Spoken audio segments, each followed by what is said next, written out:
capacity, it's going to cost us more money, but that's not likely to happen because I do think that the courts are now supportive of the electronic monitoring, so we're getting a lot of cooperation. Quite frankly, there are some people that they put on tether because I don't control that. There are 3 ways to get in. There's only one way to get into the Wayne County Jail, and that's for a judge to send you there. There are 3 ways to get out. And Benny Napoleon don't control none of that.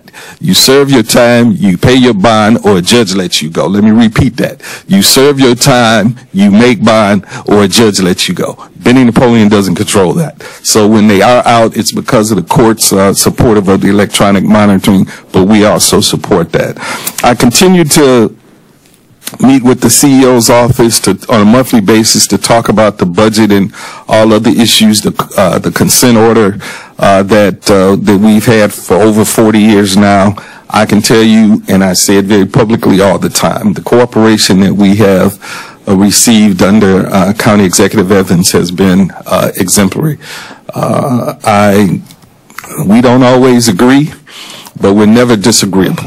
And certainly I'm open to listening to anything that will make this county and the jail run more efficiently, effective, and cost effective. If it can save us money and it doesn't impact public safety, I'm all ears. I want to hear it. Let's talk about it.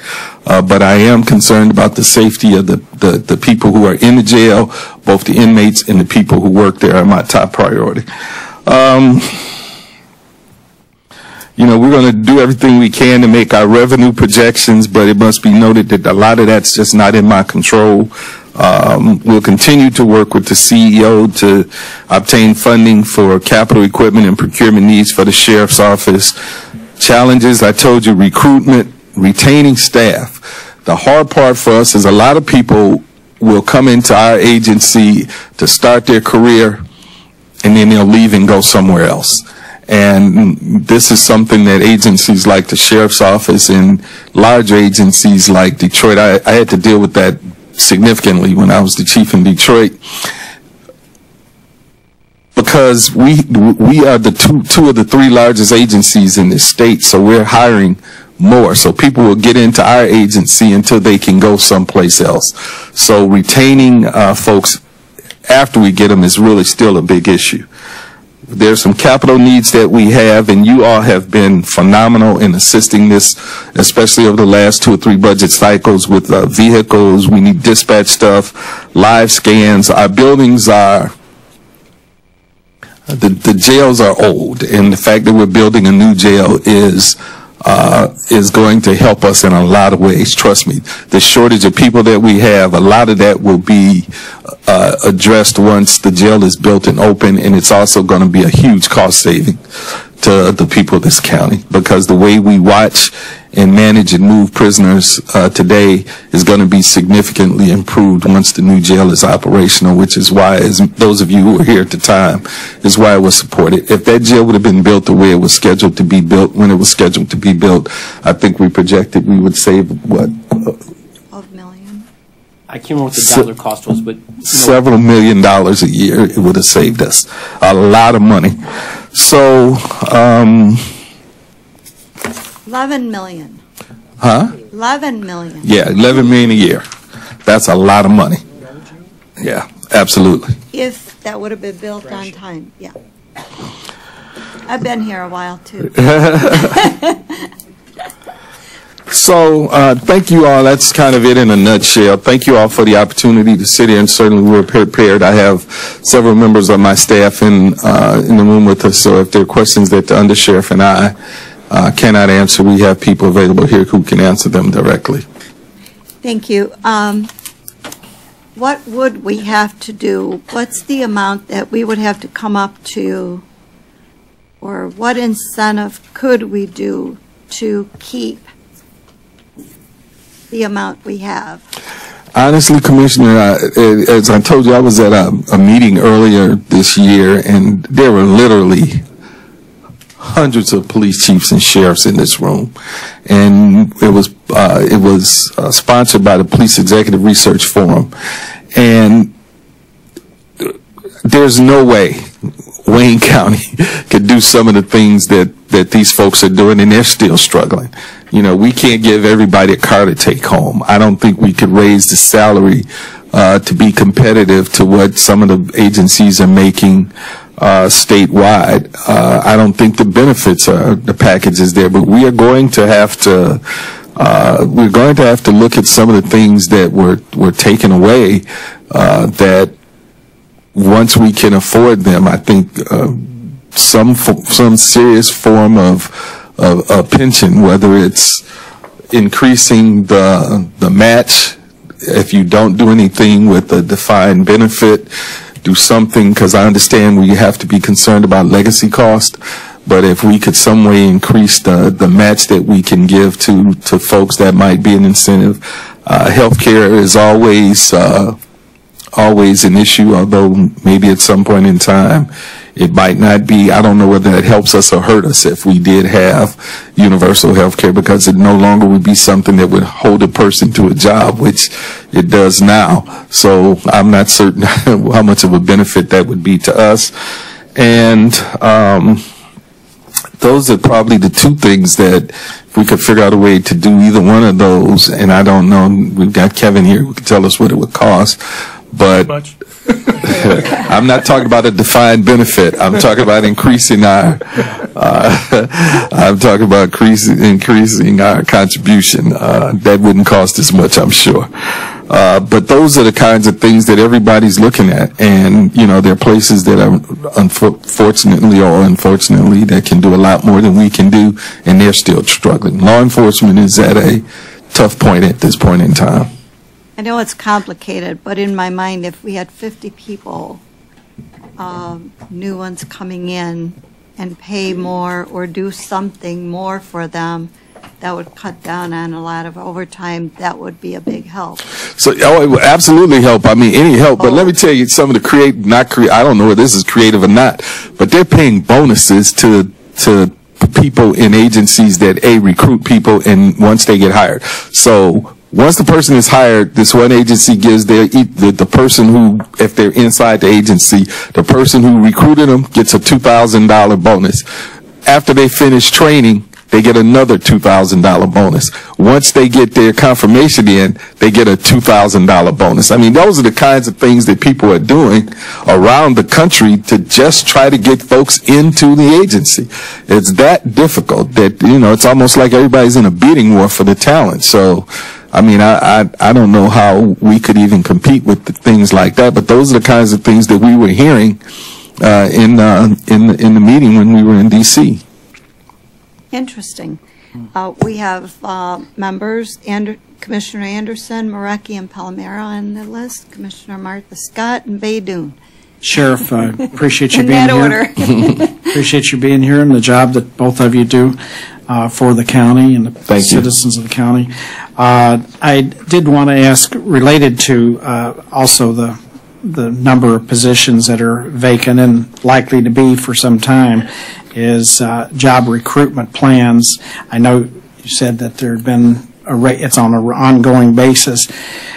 How many are spread around the county? Can we get something that indicates where they've been for the last year? Absolutely. In the past year? Because of course, Commissioner Marecki and myself and Commissioner Dobb, I think, have part of the area that's served by Schoolcraft. And of course, Dan and yourself are are not strangers to the program they have out there, and law enforcement, as well as Madonna, I believe, has a program. I'm just wondering about recruitment fairs at those two locations. Have those taken place in the last year or so? Well, we have a permanent recruiter at Schoolcraft College. So I've been I'm a professor at Schoolcraft College. I was a professor at Madonna for 15 years, and I've been at Schoolcraft about the same amount of time. So I'm in a constant recruiting mode with my students there, in trying to encourage them to get into our place, to give them options, even if it's just for future employability. Quite honestly, I mean, the whole business model has changed. At one point in my life, if I talked to you, you didn't want to work for my agency for 25 years, I wasn't that interested in talking to you. The paradigm has shifted. Right now, the goal is to try and get people in our door, even if it's to get them experience to better themselves somewhere down the road, and some will discover that they love working for us and we retain them, right? We do recruiting events We try and spread them out, but what I'll tell you is we have concentrated a lot of our recruiting events in the city of Detroit, and that's for this reason. Logistically, we try and accomplish a number of things at the same time. We bring in a company that does our physical agility test. That's a state-mandated test. Normally, people that want to go in this field have to find those sites at various colleges throughout the state of Michigan. They have to pay a fee for that. We pay that fee if they come to what we define as our one-stop shopping events. They come to that. We give them the reading and writing test they need to take. We set them up to coming to one of our facilities so they can be fingerprinted. By law, they have to have that done. So we come up with locations that are close to all of our facilities so that we can achieve all of those at one time, because our thing is we kind of look at it as the reeling in the fishing line. If we can get you to pass phase 1, we don't want you to have to come back on another day to try and pass phase 2. We want to keep our hands on you while you're there and get you into phase 3, etc., hoping that it increases the odds that you'll actually come to work for us. We've done recruiting events at Schoolcraft College. They have job fairs all the time. We have recruiters there. We don't always test there because it alters that paradigm a little bit about trying to offer everything at once. But at every job fair that they have, we have recruiters at. We have our recruiters traveling all over, not only this area, but the state. As the sheriff said, we're experiencing something. Put the nationwide thing aside. Let's just focus on Southeast Michigan for a minute. I came from the city of Westland, and quite honestly, when I was in Westland, we stole people from everywhere. We never saw anyone leave Westland to go someplace else. That's changed. People are leaving Westland now to go other places. There are bidding wars amongst the local municipalities in Wayne County. The last hiring event Westland did, 12 people showed up for it. To put it in perspective, when I hired in Westland, there was 400 people that passed the written test. I don't know how many people showed up. But if you just look at 12 showing up, the city of Livonia, there was a point in time nobody left the city of Livonia. It was like Westland. Everyone, it was a destination spot. Livonia is losing people left and right to Dearborn Heights. Dearborn Heights still has a defined benefit pension plan with overtime that calculates into it. Everyone is tweaking out their program. Some entities are stopping shaving because they think it helps retention. With younger officers of the Generation Z, who have actually indicated some of these quality of life issues for them are more important than the long-term benefits, which for an old guy like me is just, it knocks me on my behind when I hear that, right? But there is intense competition. We recruit everywhere to try and get at least our name out there. But as the sheriff pointed out, one of the things, and I can anecdotally share this story from one of our prime recruiters. He's at an event, his booth is set up, and he's right next to the city of Novi. A guy that had military experience, quality candidate, facially a quality candidate, says to our recruiter, "What do you pay a year?" $35,000 was the response. He looks at the Novi guy. He says, "What do you pay a year?" The Novi guy, $83,000 a year. He looks at the Wayne County guy, goes, "Are you kidding me?" And he walks away from him. And I don't say that as a rip that we're paying $35,000. I mean, the fact that I'm in the position I'm in, and we have close working relationship with Kevin at M&B, with the executive's office, etc., we understand the financial constraints the county's in. But to go back to that old adage, it is what it is. And when we're fighting with other entities who may have more means to tweak out their packages to entice their people, and even they're still losing people from work, they may get them in the door, but they still have retention issues. This is a huge problem. And so when you ask us, like, if you had the magic wand, what would you do? I think this is the first time in life we'd actually look at you and go, we're not sure. Because we understand the financial constraints, and we're not even sure what the magic pill is. And one of the things that you really have to realize is without a defined benefit, and it's not just us, it's everybody's going to defined compensation. Well, guess what? There's nothing to hold me here anymore. Once I get my license as a police officer in the state of Michigan, if I'm not losing any pension time or anything else, I can go to wherever. They're like, I hate to use, well, I won't use that term, but they can go from this agency to this agency throughout their whole career, and they just go where people are paying more based upon the economics. And that's a real challenging thing for us in law enforcement. I recall, too, that I think it was last year's budget discussion that you had a large number of retirements coming up. And how many did you lose through retirements this past year? We're losing what, about? We lose 6 to 8 people, excuse me. We lose 6 to 8 people a month, but more importantly, what we did in cooperation with the county executive's office, we had a group of about 80-some individuals that, based on a contract provision, they, in theory, needed to retire October 1 to retain a certain segment of retiree health care package. We did a memorandum of agreement with them to extend them out to a certain period. We've just advanced that again in a one-year contract extension that's only going to apply to that targeted group of individuals. So we're not giving anyone a benefit that they didn't already have.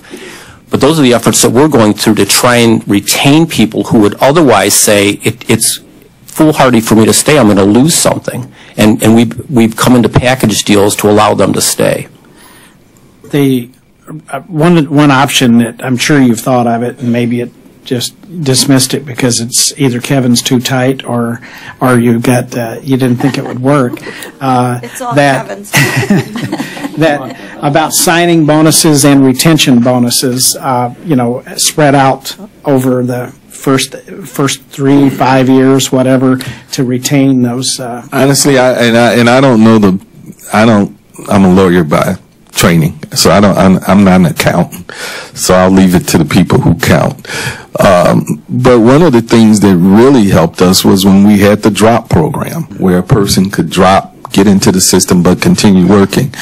Detroit has extended their drop program to 10 years now, and it's helping with their retention because people will say, why should I leave, retire, and go work someplace else when I can stay here and continue to make pension credits? Well, my pension is frozen, but I can start collecting it and putting it away, but I'm still here working in a job that I love and don't have to move, don't have to go to a new place, and it's not really economically beneficial for me to maybe leave. I think we should re-examine that, and I know how some people don't like the double-dipping aspect of it, but from a financial standpoint, I mean, Kevin can probably explain it better than I can, but I thought that was very beneficial to help us retain people when they got to retirement age. That's something that maybe the new members aren't aware of. I don't know what the drop program is. Have you heard anything about it? Have you? Okay. No. Okay.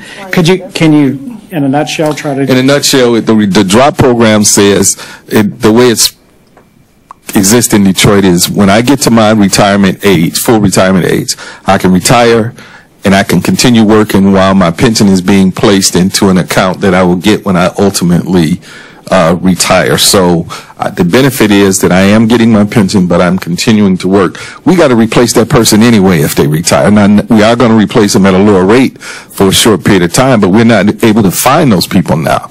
And from my perspective, we have to balance the cost versus the benefit. And I don't know what that is at this point, and maybe Kevin can say so, but whatever's most beneficial to the county, we really need to look at that. If it comes up and it's not financially beneficial, then we just have to continue trying to do what we're doing. But if it's a cost neutral or if it's some benefit to the county, I think we really need to look at that.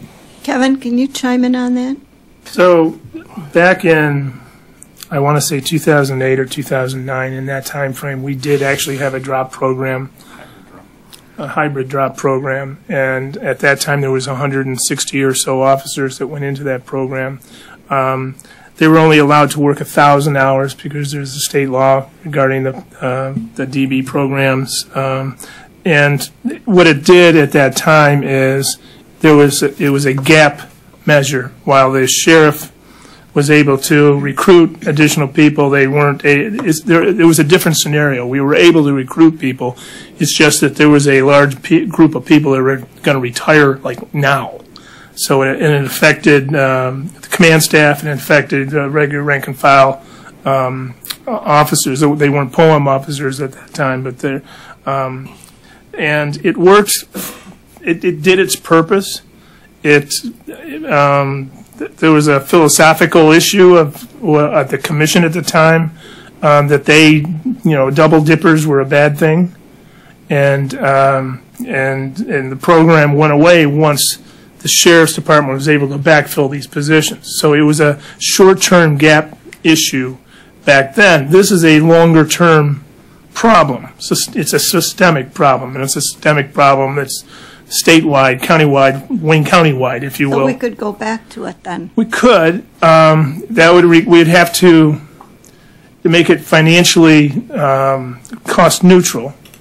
And the last program was not exactly cost neutral, but because of the way we had to do it, we had to come up with some kind of program like that.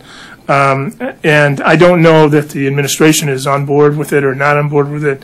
As you know, in fact, I think it was under the Warren Evans sheriff. He was sheriff at that time. So I can propose it to the 31st floor and see what they go with. So. Well, there's different ways to fashion it. Right. So yeah, you'd have to be able to. Should and Rob Gurdon has mentioned this to me. Is if you can fashion it in a way that it's cost neutral, then it may be beneficial. Well, we need to look at something. We need to try something different. It's obvious I'm sorry, go ahead. It's obvious that we're having a real struggling trying to get new deputies in, and this might be one thing that might help. With the whole. So one of the things that I hope you all understand is that running a jail is different than running a police agency. Where if I say I need like 5 cars on the street per shift. If you only have 4, you could kind of make that up maybe if everybody works just a little bit harder. The jail doesn't work like that. If there's a post stationary that requires a person to be there, I can't just say, nobody's over there. Hey, fellas, ladies, be nice. Nobody's watching you, but so you just be nice for this next 8 hours. We don't have that luxury. We have to fill those spots when people don't show up. And the consent order mandates it. So we're in a little bit different position when it comes to this overtime issue because we have to fill those spots when somebody doesn't come to work. Okay, we'll keep that on our burner, and we'll see what we can come up with.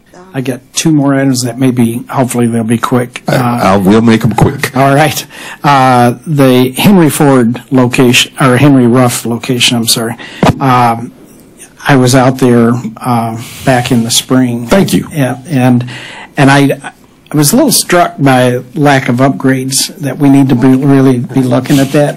Some facility changes and improvements, and I mean even no bulletproof glass of any kind for the people that are there, and it's probably the way it was 40 years ago. Yes. And is there anything in your budget to do anything about that? Honestly, we would love to, that I just think would be, trust me, we can put whatever you think we need in there, but I just did not think that we would be able to get that passed because we have so many other needs. I would love to upgrade that place. I'd encourage any of you all to go out to the Marine unit. If you're talking about a facility that needs upgrading, that one is more critical than what's in my opinion, and I think an opinion who work the people who work there. So we have a lot of needs. The jails are obviously in a lot of needs, and we're just trying to get through doing as little as possible with the jails without falling into a bunch of trouble with the Justice Department and other folks. But that Henry Ruff Road Patrol needs a lot of help, and certainly we'll look at that, maybe not in this budget, Commissioner, but maybe in next year we'll look to see what you all might have the appetite for improving over there after talking to the folks who work there every day. Parking lot is one thing that's in really bad shape. Yes. Someone said there was a piece of equipment that might have had stuck in a something to do with that. Was that? That was me. So I'm joking about this, but back in the day when I first got here, my first fight with the Sheriff's Department was over a tank. And personnel. Whatever. We never had a tank. And it was an M177 armored personnel carrier, to be exact.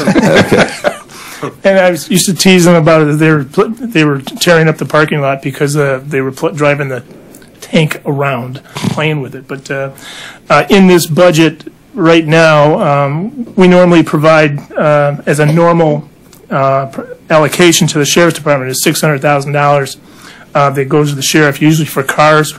We are taking a piece of that. We're putting $45,000, isolated that out just for the parking lot for Henry Ruff. Good. Now, it'll be up to the sheriff if he decides he wants to reappropriate that for a better use somewhere else. That's up to him. So. Okay. Last thing, Sheriff, have you been involved in the discussions about the task force that's planned to increase the number of arrests from warrants? Oh, yeah, absolutely. With the CEO? Yes. He and I met personally. I know that's not going to be directly in your budget. It's not in your budget. It's in Exec's budget coming up. What's your... But they still work for the sheriff. Right. They have to be. Let's make that really clear. Exactly. If anybody don't believe that, I can prove it to them. Do you know if the focus is, what the focus is going to be? Is it going to be on warrant arrests? That is the primary focus. The commander who's... He's snuck around. Oh. Commander, you want to come up and answer that question? There should be a button on there that you can turn it on, the mic. Oops. So actually the initiative is... Identify yourself for them, Commander, please. Brandon Barber, Commander. The initiative has a fugitive apprehension piece, and it also has a homicide piece. There's actually 8 parts to the initiative, but the primary portion that concerns the sheriff's office is the apprehension piece. And is there cooperation with multiple communities? Oh, absolutely. Okay. Detroit, which is where the predominance of these warrants that need to be served are, the prosecutor, we're working very closely with the prosecutor's office.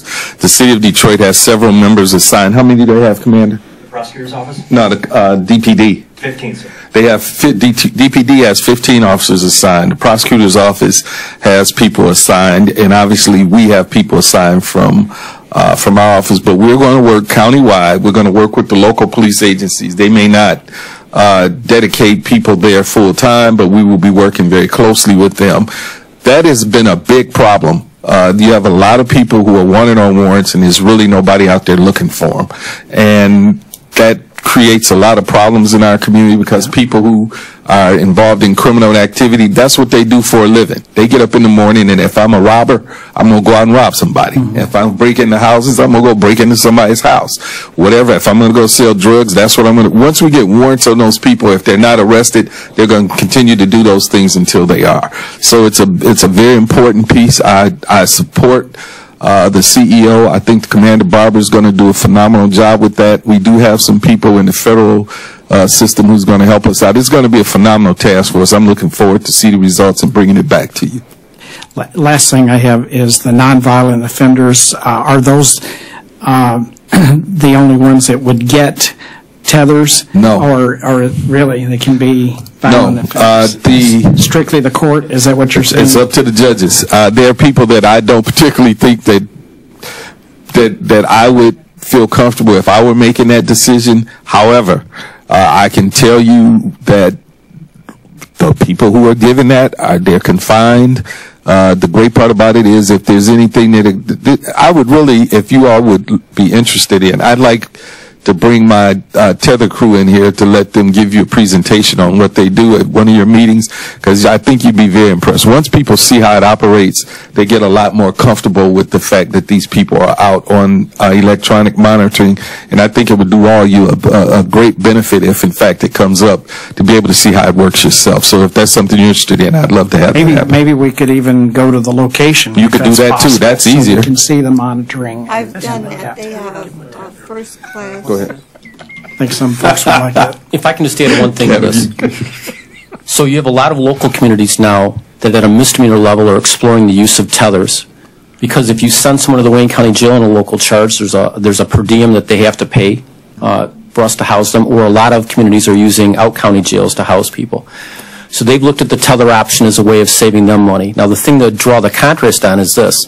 Typically, at least based on my knowledge, if you're on a local community's tether, there's a tether company that is monitoring you for compliance. If you violate, then administratively they're going to send a report to the court that says, hey, Dan Faunus didn't do what he was supposed to do yesterday. He was supposed to be home at 10 o'clock. He wasn't home, for example. Then they'll set up a court date for me to come in, and they'll take some type of judicial action against me. In Wayne County, if you violate a condition of your tether, because the CEO's been supportive of it and because the commission's been supportive of it, we have apprehension teams that will go out to find you right away to arrest you. So there's that swift and certain component of it. You've got your freedom. It's much better than sitting in a jail cell. And as long as you comply, you get to keep tasting your freedom. If you violate, we're going to come arrest you right away and bring you back to jail. So there's a slight difference in some of the tether models that exist out there. And just to follow up on one last thing that the sheriff said, outside the Michigan Department of Corrections, we run the largest tether system in the state of Michigan. And it's done well, very well. Thank you both. Thank you. Commissioner Marecki? Oh, thank you. Oh, I'm sorry, Felicia? Through the chair, to the point about the task force, can we clarify, because we know we have a court order that discusses the use of jail officers and the priorities. Does this fall within that? If not, will we be talking to Judge Kinney with regards to that? These officers are funded through the CEO's budget and are not detrimental to jail operations. This is a separate funding stream. Could you turn your mic on, I'm sorry. please? Okay. Just leave it on, man. Say it again. These officers are budgeted through the CEO's office, and it shouldn't, in my opinion, it wouldn't lead to any issues with the consent order at all. It's no different than the officers that have been assigned out to other elected officials. And currently, under our contracts, under our labor contracts, we've had officers assigned out to the CEO's office since well before I ever came here. We have people that are working in the Register of Deeds, Treasurer's Office, Clerk's Office. Health, Veterans, Community and I know Wellness. when the court order was revised in 2016, that was specifically discussed for those particular officers. So what we're saying is that we've increased those for this program. I was just making sure, I just didn't want Judge Kinney to see something in the paper and then for us to get called in and you voted for something. So just trying to see clarification. We meet on with how- him monthly, and he's aware of it. And I don't think okay. because it's going to be. He understands the benefit to everybody, to what it is we're trying to do. And I don't think he has an issue with it. I don't think he will. Thank you. Ultimately, the goal is to cut down on recidivism. If you've done something wrong and you come to jail, I don't want to say that's fine, but our goal isn't so much why you came to us the first time. It's to prevent you from coming back a second, third, a fourth, a fifth time. And hopefully, if we do the appropriate intervention and the court is on board with this, we can help stop that. We can help stop other crimes from occurring. Could we make sure that he doesn't have a problem with it? Yes. Thank you. That will make it a lot easier on us later. Commissioner Marecki, go Thank ahead. you. That was kind of the question I was going to ask. With this program, were sheriffs going to be taken out of the jail to fill these kind of spots? And the reason I'm asking also is about this MIDC grant. The requirement, 15, is it? Well, we're in ongoing negotiations with them. The fact of the matter is, let's focus on the MIDC grant. The MIDC is the Michigan Indigent Defense Commission, MIDC, and it's designed around providing better attorney-client representation for indigent defendants that are incarcerated in the Wayne County Jail. There's mandates about X number of hours they have to pass before an attorney has a visit with a client, et cetera. And one of the things that the state of Michigan looked at was what additional manpower needs would we project that we would need to bring about compliance with these standards. One of the things that put us in a unique position is we've told people, you could give us money to hire 1 million people. 1 million. It sounds great. We can't hire 1 million people. We can't hire the 200 people we need, right? So in the end, the MIDC fully recognized that it was going to be on an overtime basis, that we were going to be backfilling additional positions. There are ongoing talks right now, and as I understand it, the latest conversation centered around the fact that as opposed to the 30-some people that they were initially looking at, now they're looking at, and there would be auditing requirements where we would have to provide daily logs, et cetera, to show what they were doing. As I understand it, the latest potential understanding is that they'll take us down to 10 people and that we won't be required to provide logs, et cetera. So as long as we're providing the functionality that they're interested in, they won't necessarily have any concerns if that officer during his free time is doing something else that helps a jail service that would need to be performed. And right now we're looking at that because, quite honestly, on that basis, it situates us much better to be able to do that because we have so much forced overtime every day. And that would be an allowance that we would definitely be interested in. Okay, so that's not going to affect, I mean, it's going to be more of a voluntary overtime type thing. It's not going to affect the jail population of the sheriffs.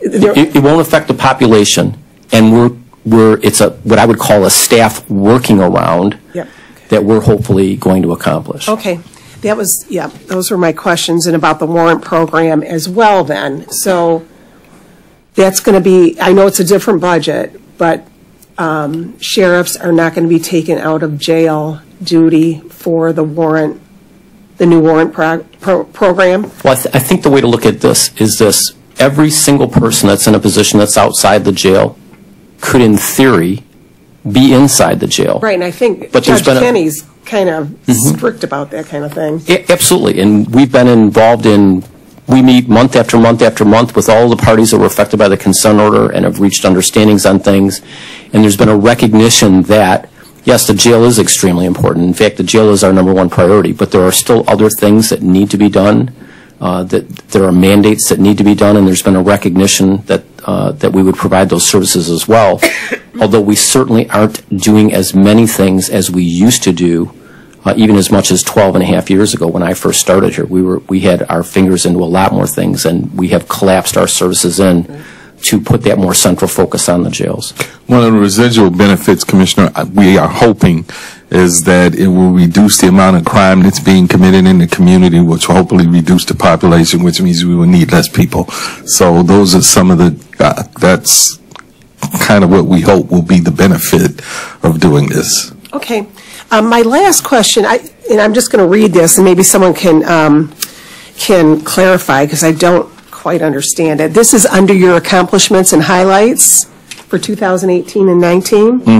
This is the paragraph. Another initiative reducing the inmate population and the continuation of our policy limiting the population is the reduction of the U.S. Marshal population in the jails. Although the population reduction resulted in the savings of 54,750 jail bed days, it also cost the general fund $7.9 million in lost revenue. What does this mean? I think let me put this in perspective. So the jail has a revenue, or a number of areas that contribute to revenue streams that come in. For example, every one of the 43 communities that houses a local misdemeanor violation, they pay $35 a day per county ordinance. On top of the millage money that they pay a per diem. Right. So on the one hand, we can brag that in 2007, on average, we had 2,800 people incarcerated every day. And today we can say we have 1,538 people. So on the one hand, we go, look at us, we reduced that jail population by almost 1,300 people. But then there has to be a corresponding recognition that that 1,300 people was 1,300 bed days. If you just looked at them only being here for one day, that's $35 each one of the misdemeanor offenders in that population could have been a revenue stream for us. But on the other hand, it's money that you're not paying out for health care and other things for those inmates that are in custody. They're not demanding any service from us because they're not here. So there has to be that recognition that there is a yin and yang to everything that we do. So what is the U.S. Marshal? What is the U.S. Marshal population? U.S. Marshal's office serves as a central conduit to house. They serve as the agency that would funnel any federal prisoner to us, irrespective of what federal agency arrested them, and they would house them in our facilities. Those numbers have been dwindling down. In fact, I think as of today, we probably have 0. Is that correct, Chief? We have 0 U.S. Marshals. And as the sheriff said, we don't dictate how people get in jail. If the U.S. Marshals sent us 50 people, we would have 50 people. If they send us 0, we can't say to them, hey, you're supposed to send us 50. They regulate how many they send to us. And I'm sorry for jumping in. No, that's okay. And that, quite frankly, because of the age of our jails, they have quite looked at other places to take their folks. So that's really part of the issue.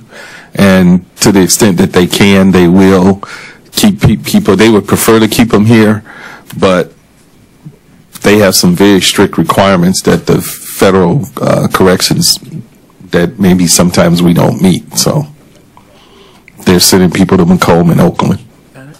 But they might be back when the new jail. Well, I'm sure they'll be back once the new jail is built. They definitely will. Yeah. Okay, thank you. That's all. To refresh the list, Commissioner Palomaro's next. Scott Maydoun. Commissioner Palomero. Thank you, Madam Chair. I have a few questions for the Sheriff's Office and for Kevin. First on the drop issue, Kevin.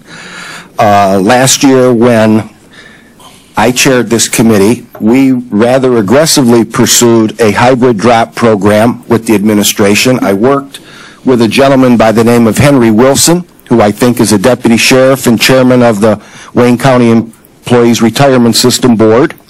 He presented in Van Buren Township when we had our budget hearing out there. And Kevin, if I'm accurate, even a hybrid drop program was rejected by the administration when we wanted to pursue it. Is that accurate? That's accurate. Okay. I'm glad to hear that there's willing to be another discussion, because I too believe in a drop program. As to be perfectly honest with it, I haven't brought it up to the 31st floor at all. This is really this budget cycle you have not. No, we have not. You did last year, though. Yep, we did. At your request, we went back to the CEO's office, and the CEO's office was not overly enthused, if you will. Okay, that's my record. Coming from a previous sheriff, okay, if you will, that had a drop program. All right, that is my recollection as well. I ain't getting into that one.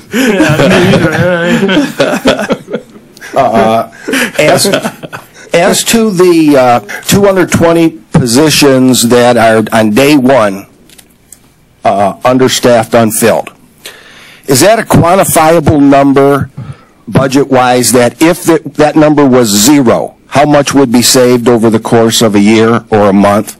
Oh, definitely it should be. There's a wash effect, though. It's sort of a wash effect, because we have the budget. We have the way we budget is we budget full employment. So those budgets, those bodies are filled from a budgetary standpoint. They're funded.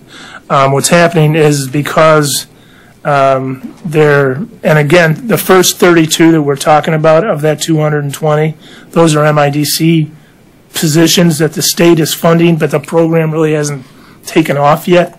So I mean, so those positions we haven't had a real need for them. I mean, it's just in its infancy stage.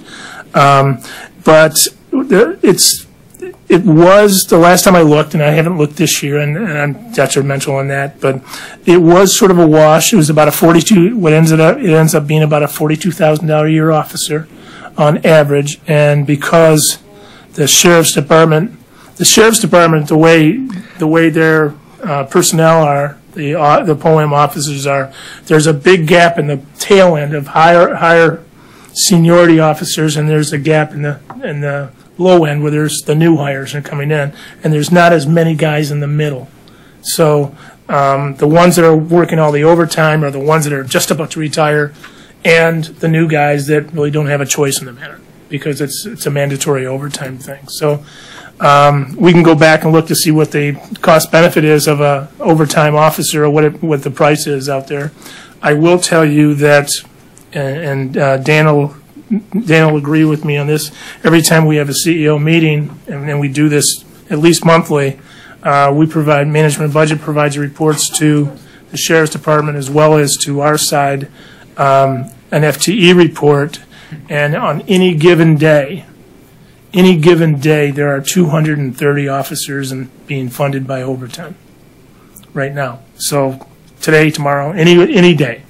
So they're overtime officers. Right, and my recollection is the sheriff's overtime budget has been a chronic problem for decades, going back to Sheriff Ficano and probably before. Well, to this administration's credit, the CEO came in and basically sat down with the sheriff, and I don't mean to be speaking for you at all, gentlemen, but sat down with the sheriff and said, "What do you need?"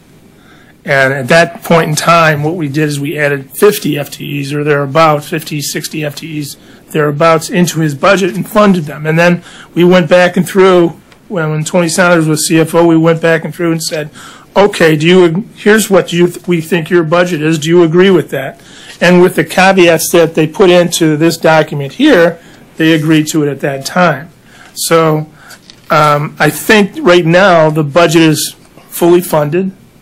I think that over the last 2 years at least, if the sheriff has come in within a reasonable amount of his budget, when in the Ficano years they were coming in $14–15 million over budget, whether it was when the budget wasn't realistic. Well, it was less than realistic. Let's put it that way. It was a fantasy budget, but anyway.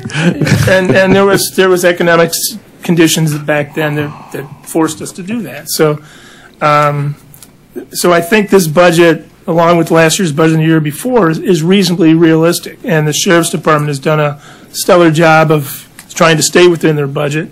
So May and I have, if not daily conversations, weekly conversations regarding their budget. So hopefully that answers your question. Well, well, here's where I'm going with it, and it does, and I agree, the sheriff has done an excellent job in both managing his budget and his department, and being a great face of Wayne County. And I don't purport to be an expert negotiator, but if that number is less than 100 of unfilled positions, I'm assuming that you would be able to save on some overtime money, right? Arguably, if we have less than 100 and even less than 50, we should theoretically save some on overtime. And also realizing that this is all subject to negotiation with a bargaining unit. Right. So even if you wanted to raise the starting salary to $44,000, you still have to negotiate it. But in terms of negotiating it, realizing you're going to save on overtime, maybe the POAM would be willing to negotiate that, and the savings that would be generated we could somehow share between the more senior officers and the county. Like I said, that first of all, that's a negotiations that's out of my control. We just need to do something different to try to attract people. 34,000's not getting it. Right, and I don't disagree with that. And just for this to go off on a tangent for a second, if I may, and be indulged a little bit, this is a conversation you will be having with probably every department of the county. So when the prosecutor comes in, she's going to say the same thing. I'm sure the people are underpaid. The Treasurer Sabri is going to come in. But it's like, you know, as the sheriff says, it is what it is. This is the reality that we're living under right now. Okay. Thank you, Madam Chair. Thank you. Thank you, Chief. Thank you, Commissioner. Commissioner Scott. Thank you, Madam Chair. Good morning, Sheriff. Good morning. Thank you for all that you and your staff do. Appreciate it. As you recall, that at one time you took over Highland Park Police Department. Well, I'm asking you again today, and that's because a number of my constituents in Highland Park remember those days and asked me about it. So I did talk to your Chief of Staff just very briefly, but I said I will be seeing the sheriff soon, so I will ask him if that is something that he could consider. Commissioner, you know, I believe that there are several communities, and I've met with them, that would benefit from having my office take a look at policing in their communities. Yours is one of them. Okay. And certainly, I believe that there would be some economy of scale if we looked at Highland Park and Hamtramck jointly. But folks are very reluctant to do that. I've talked to the mayor, Mayor Yap. I've talked to mayors throughout the county, and nobody wants to give up control of their police department. And even though I know that we would save them a ton of money, in your particular case, you have a chief in Hamtramck and a chief in Highland Park. You have duplicate investigative resources. You have duplicate lockups. There are a lot of duplication there for what is, I think, about a 4 square mile area if you combine the two. Mm-hmm. I have been in discussions with other communities. When they sit down and they talk about it, when it's time to actually really get serious talking about it, folks back away from it because they want to keep that control. And I am not in any way, shape, or form going throughout the county trying to take over anybody's police agency. If they need help, I'm willing to take a look at it and see if it can be mutually beneficial to them and to the county. And if we can come to an agreement, I'm 1,000% for it. I can see where it would benefit most communities that are struggling right now. But the fact is, folks just aren't willing to do that. And I've talked to a lot of folks in Wayne County that I think it would help, but they're just not doing it. Well, I haven't talked to my Hamtramck folks regarding this, but there's a number of constituents that have come to me, and I know that no one wants to give up their turf when they're in these positions and stuff, but everything changes. And if my constituents, enough of them continue to ask me, then we will go to the administration ourselves. Understand it. I stand ready to support Highland Park any way I can. Very good. Thank you so much. And that drop program sounds good. I don't remember it, but I know that this problem in policing started many, many years ago when I first proposed it in the city of Detroit in 1995. Okay. And people just have this distaste for what they perceive as someone double dipping. And once it gets out and the press distorts what it really does from a beneficial standpoint, then the community gets upset about it. But in this day and age where it's hard for all of us to keep people, that's why people have resorted to it. And that's how it originally started, out of police agencies that were having problems keeping their people past retirement age, and they're constantly in a recruiting mode, constantly in a training mode, instead of keeping this experience and keeping trained personnel. So it's there's going to be some political blowback. I mean, because people really don't understand it. It sounds like, you know, somebody's like scamming the system or something, but from our perspective, it helps us keep people doing the job that they're trained to do. And if they retired at their retirement date, they'd have to backfill. We'd have to backfill them anyway. So why go backfill and train somebody and have to pay to keep them off the street while they're training when they're already there? So, I mean, and again, that's a budget issue. If it turns out that it's good for the county and good for economic, I'm 1,000% for it. If you all decide that it's not a good deal for the county, then I'm through with it. I mean, I'm just trying to get the bodies. That's what's important to me, and get them at a rate and in a way that it doesn't overtax the county's resources. So I'll let folks who are much better at numbers than I am figure out if it's economically feasible. But I support it because I think it will be beneficial.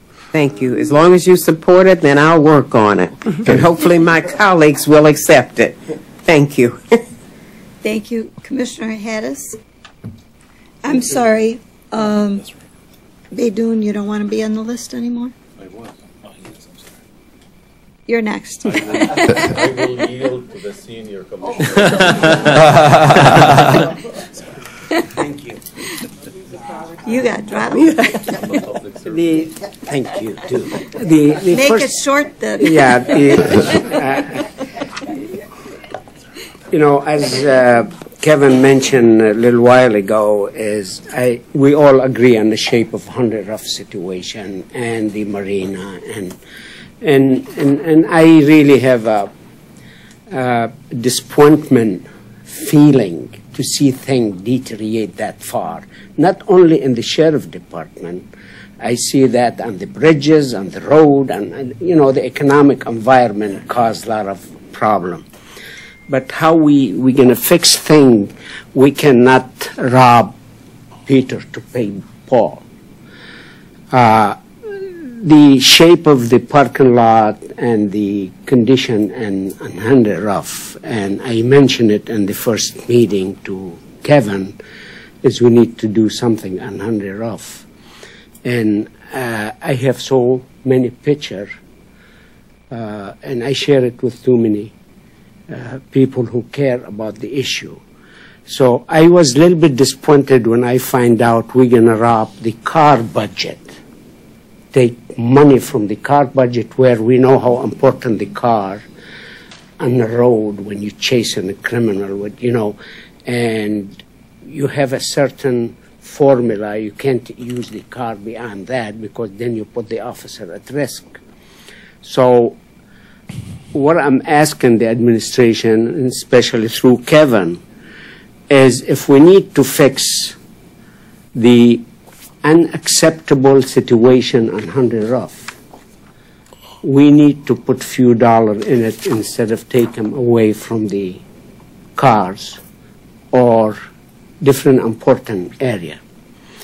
And the disappointment I have, the building next door to Hunter Rough, was sold for $1, part of the deal. And that, why I was disappointed, because I always felt the public safety side of Wayne County Sheriff, it's not functioning.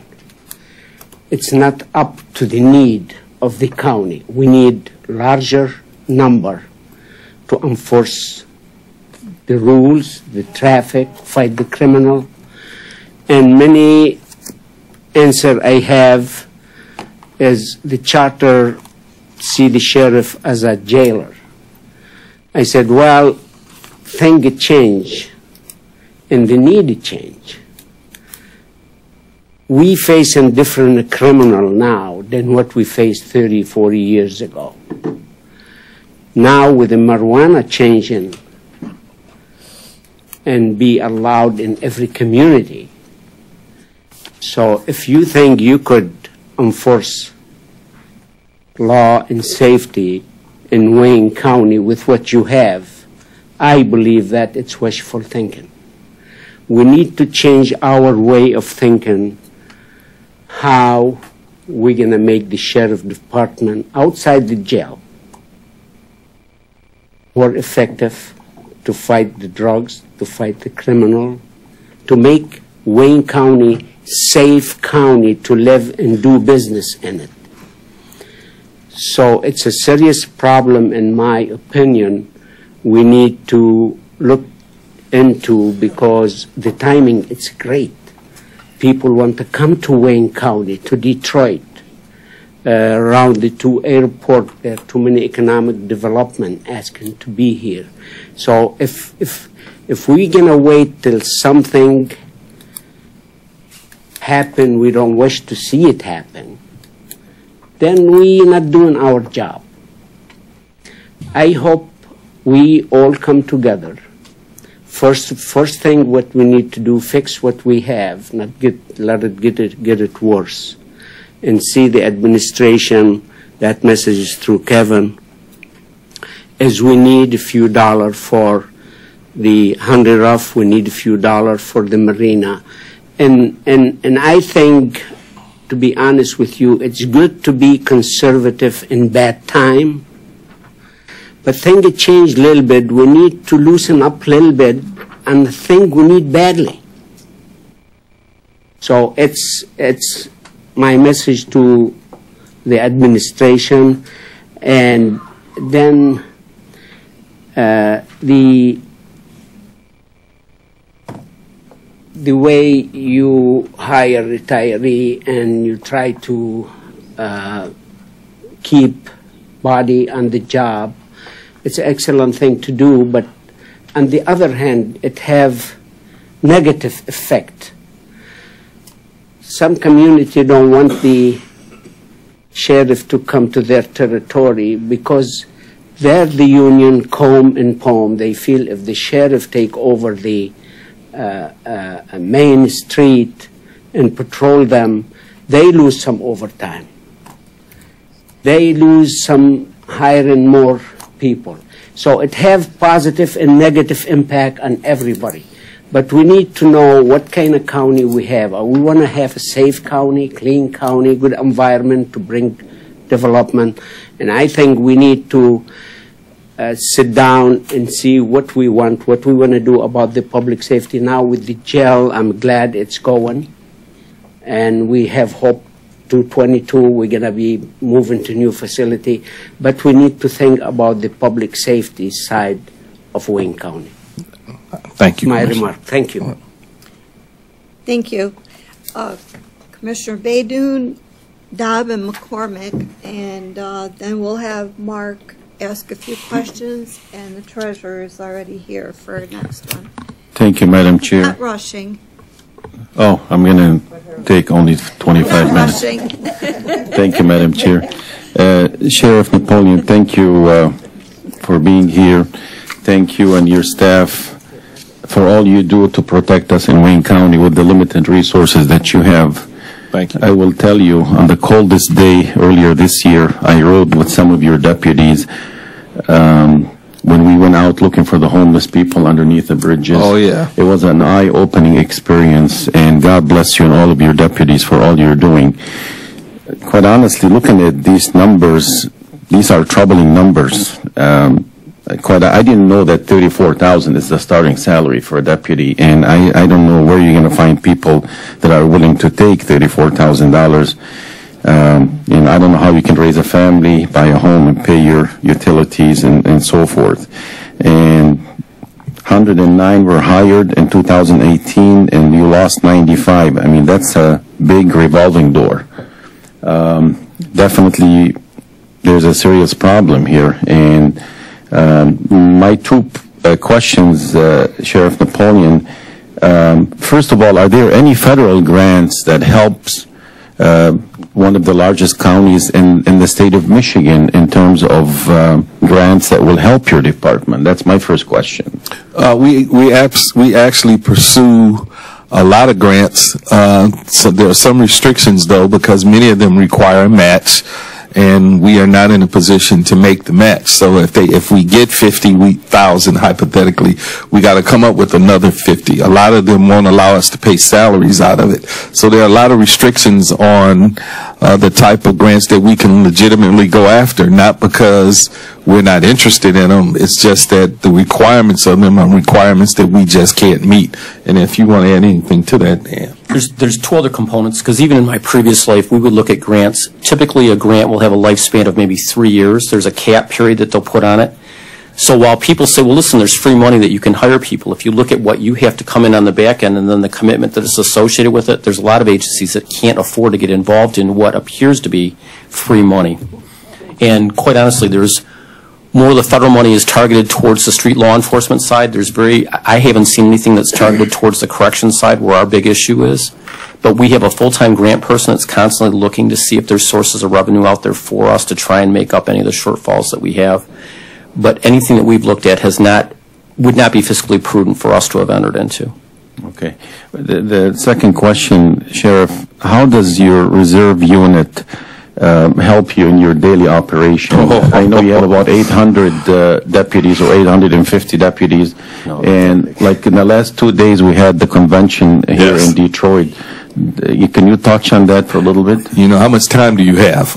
They are a phenomenal addition to this agency. As the sheriff of the county, I have the constitutional authority to deputize folks to help this agency, and they work. They are such an amazing group of people. Many of you all have been exposed to them, and you probably didn't even know that they were reserve volunteers. They do so much work throughout this county, supplementing agencies when they have large crowds, if they have parades and fairs and events at their parks. We get a lot of requests to assist in moving they do presidential details. I mean, they do so much work throughout this county, and they do it 100% cost neutral to the county. Everybody there pays for their entire uniform, their ammunition. They pay for the cars that they use. They put gas in them. I mean, it's a totally cost neutral benefit that the county receives. Right now, I think I have about just over 100 full uniform reserves, and then I have another group that I call my community emergency response team that have a limited role to deal when we have extremely large crowds. They're prepared to respond in the event that we have a disaster or any other kind of emergency in the county. They are exceptional. They have a whole bunch of details that they do, and I mean, they're out there almost every single day doing something to benefit the people of this county. Okay. Again, thank you for everything. To one point, Madam the Chair, about the 34,000 salary Commissioner Baidoun mentioned, I want to remind everybody as the federal poverty level for family is 37,700. We're hiring people below the poverty level. Thank you. Commissioner Dobb. Thank you, Madam Thank you, Madam Chair. I too would like to encourage some updates on the Henry Ruff location and the Marine Division. I have been to both. I think that we can also look at that as part of job retention or recruiting.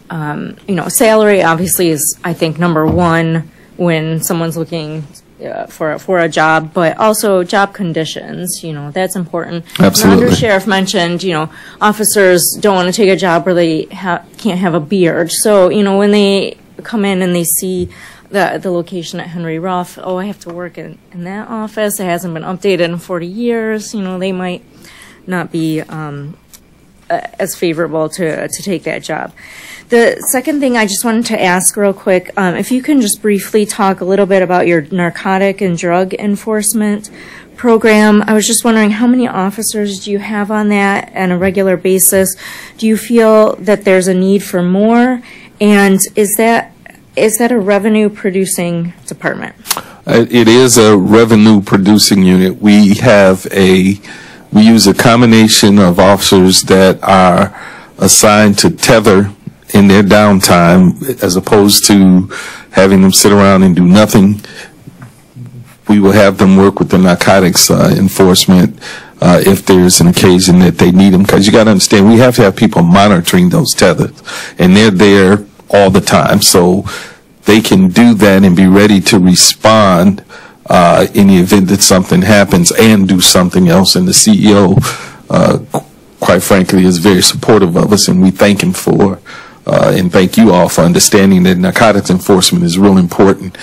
We have, I don't know how many people are assigned there now, Dan? Well, the number changes because we don't have, other than those people that may be augmenting some of their duties, the people that we have on that detail work overtime.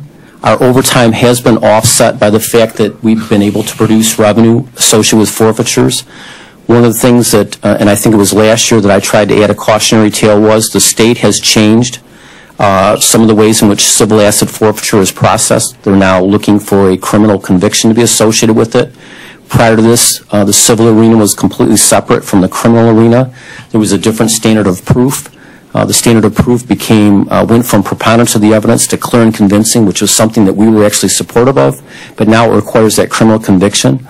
So there's going to be some type of a realignment with the way that we engage in civil asset forfeiture and the amount of monies that are going to come in associated with that, and it's something that only time will tell how that's going to come out. But right now, the vast majority of the officers that work that are on overtime, and that overtime has been offset by the revenue that's come in from the forfeitures. The lieutenant is full-time, the person who commands the unit, but everyone else is done via overtime. And then do you think, just as, within the county, do you think there is a need to put more officers on drug enforcement? Absolutely. I could, in most, I couldn't even guess how many people. Well, let me just say this. That's one of the things that I know drives crime throughout this community, and I can only go back to kind of tell you what my philosophy is on that. When I became chief of police in the city of Detroit, they had only 3 crews rated citywide. I increased that number to 15 because so much of the crime, I believe, was related to narcotics trafficking that and over that 3-year period I was chief, crime dropped in Detroit 30%. And it proved what I thought was motivating crime was, in fact, along with some other stuff, did work. Considering you have these kinds of issues in many communities, and Detroit is not the only community in Wayne County that has a drug problem, especially with OxyContin and some of the other types of drugs that are out now. So, I mean, that would be hard to quantify until I started working predominantly throughout the county with resources to say if I needed more or less. But clearly, if I could wave a magic wand, and I'm trying to do this throughout the entire county, I'd have to start looking at 400 or 500 people if you're going to include the city of Detroit in those numbers. If you carved out the city of Detroit, I think you'd probably be able to get away maybe with 100, 150. Okay. Thank you. Just to add something to that equation, even for Western Wayne County communities, A lot of the communities were in a task force called Western Wayne Narcotics that was run by the Michigan State Police, and they would assign officers to it. I can't attest to this 100%, but I recently was in conversations with the command officer of that. Michigan State Police are looking to do a realignment, and they may actually shut down Western Wayne Narcotics, Western Wayne Auto Theft.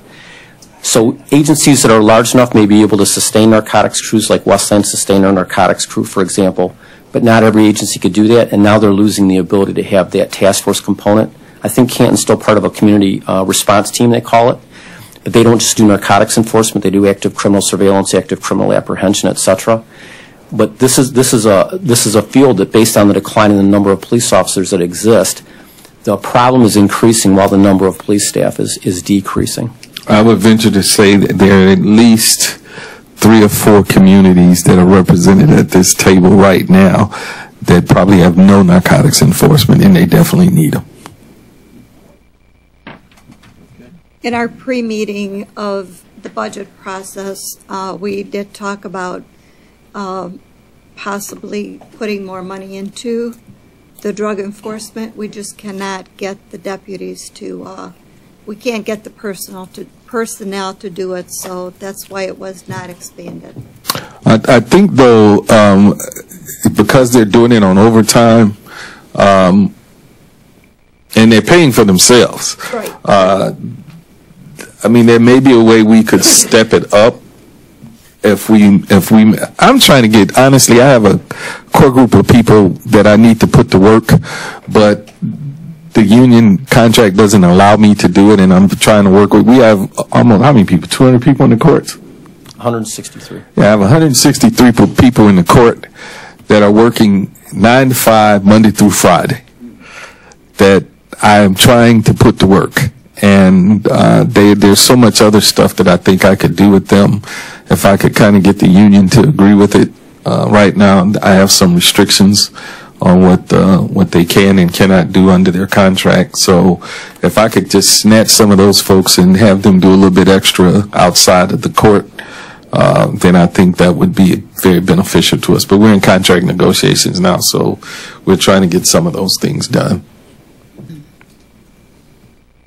Commissioner Baker McCormick and Commissioner Scott, and then we're going to have to really wrap it up. Thank you, Madam Chair, and thank you, Sheriff, for being here and all that you do. Thank you. Question about the floating dock at the marina, Okay. or the one that we really the one need. that almost floated away. I see in the budget there was an increase for just $25,000 for the marina. Mm-hmm. Are there additional grants that are being looked at to help with the dock, or? Yeah, we're always looking for money to try to improve. Any of you who have not been out there, really, I mean, we have a lot of needs in this agency from a capital standpoint, but we really need to look at that Marine unit and what's going on out there. They're hanging on they're hanging on by a thread and struggling. So I appreciate the fact that you all even acknowledge and know that is a problem. But we're constantly looking for grant money, but unfortunately, again, a lot of that has a match that, we just can't come up with the match. So that is one that has a match to it?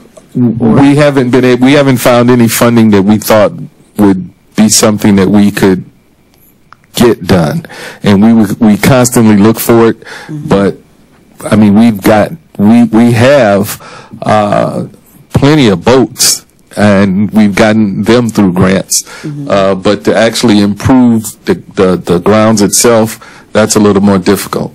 Okay, and then I've been an advocate for jobs and not jails, and educational programs, job training. And for the new jail, have we looked at there being a library? Has that been confirmed? We have a library in the new jail? Current. We have one now. Right, but in the new one? Oh, absolutely. Oh, okay. there's no. And Yeah, that's classroom? required. We have a lot of that's required by the Michigan Department of Corrections and by law. So we have classrooms, we have a law library. Okay. So we're going. Okay. Thanks to your wisdom, this body, we are going to have a state-of-the-art facility. We're in constant contact with the people who are building it. And again, we don't always agree, but we have Chief of Jails, Robert Dunlap, is here. Rob, you want to come to the table since you're talking about the jail? Chief Robert Dunlap, who's the chief of the jails. The new jail is not as large as I would have preferred it to be, but it's going to be very beneficial, I think, economically to this county. Okay. All right. And as far as the training classrooms, do you have any, because I talked to you about utilizing Wayne County Community College for distant learning programs that they possibly could do in the jail? Wayne County Community College is one of our biggest partners. We work with the college and Dr. Ivory and his staff on a lot of initiatives. They have been so important to this agency for the 10 years that I've been here. But Chief Dunlap can tell you in depth about the stuff that's going on in the jail. The clarifying question, though, is could they potentially help with the job shortage that you have? We work with them right now. Safety, we have internships that they have. Okay. People, they've sent students over. They're working in the jail. Oh, we absolutely are all over that. Okay. Because they have a corrections program, they have a criminal justice program there. Just like we recruited Schoolcraft College at Madonna, et cetera, Eastern. We try and recruit at Wayne County Community College as well, yes. And they send us interns all the time. So we have a lot of people from Wayne County Community College, students who are working inside of the jail, getting a direct hands-on experience with criminal justice. And hopefully we're trying to expand that to Henry Ford Community College, maybe University of Michigan Dearborn, and also Schoolcraft. And if I may, Robert Dunlap, Chief of the Jails. As the sheriff indicated, a big part of the program with Wayne County Community College is the internship. And to answer your question specifically about the training in the jails, one of the things that we insisted in the new jail is that every housing unit has a classroom attached to it. Currently, our Jail Division 3, which is the newer Hamtramck jail, if you remember from the tour, every housing unit has a gym and a classroom. And what that's going to allow us to do is expand our programming so that we can have programming across the entire footprint. Our jail downtown, Division 2 and 1, that's not possible if you remember the design. But in the new jail? In the new jail, every housing unit. Okay, great. Thank you. That was it. All right. Thank you, Mark. Oh, Just Commissioner. real quick, what's going to happen to the Hamtramck jail? That is being negotiated. My gut tells me that the last discussion I had, and Dan and Robert, if you all want to, if I haven't been updated on this, but I think that there's a strong possibility that we might operate it for federal inmates. Good. That's what I suspect as well, because the current U.S. Marshal Jankowski has expressed his interest in returning back to the Wayne County Jail for holding their inmates. As the sheriff indicated earlier, one of the challenges has been the conditions of our two downtown jails. He has had to pull his people out because of their restrictions. And they can't, the level that when we classify prisoners who come into the system, their prisoners will not classify into Hamtramck. We can't hold them there. They're generally much too dangerous to go to that jail. Sheriff Napoleon, you are going to have to come to see us more often. So we don't hold all of the elected officials. I love coming down here. All I have to do is get invited. Oh, we're going to invite you because I'm sure that we have members have a lot more questions. But right now we'll wrap you up with Mr. Abel. Just a couple of quick ones, and I know that we have the clerk waiting. And there was discussion, a lot of discussion last year about the internet unit, and I hope that that's still on the agenda for perhaps a future budget. That's kind of up to you all. You can leave it at that. I know that the useful life of the current jails are winding down, and a big issue in the past has always been the deferred maintenance. Is that under control until we get the new jail started? I have to be very frank. No, it's not. And I understand the challenges that the county has and the rationale for not doing some of the things that we kind of would like to see done, but we're always talking about it and we're always negotiating. And I realize that the CEO's office and Kevin and folks are doing the best that they can. But again, like I said, we don't always agree, but we're never disagreeable. We let them know the things that we need and the things that we believe would be beneficial. But I recognize that, we got money issues. And I'm not going to get my wish list. That's for sure. No, we can leave it at that, Sheriff. And the only other thing I want to say is, Sheriff, please offer kudos to your staff for their responsiveness to the questions that we had and how they were helpful in putting together the data that we were able to disseminate to the commissioners here. So particularly thank you, Sumaya, back there. Can I say before I go that and many of you have heard me say this, and I'm going to say it publicly here, as I say every place that I go. This commission has been very good to this agency, and I want to thank you all for that. It has not always been that way.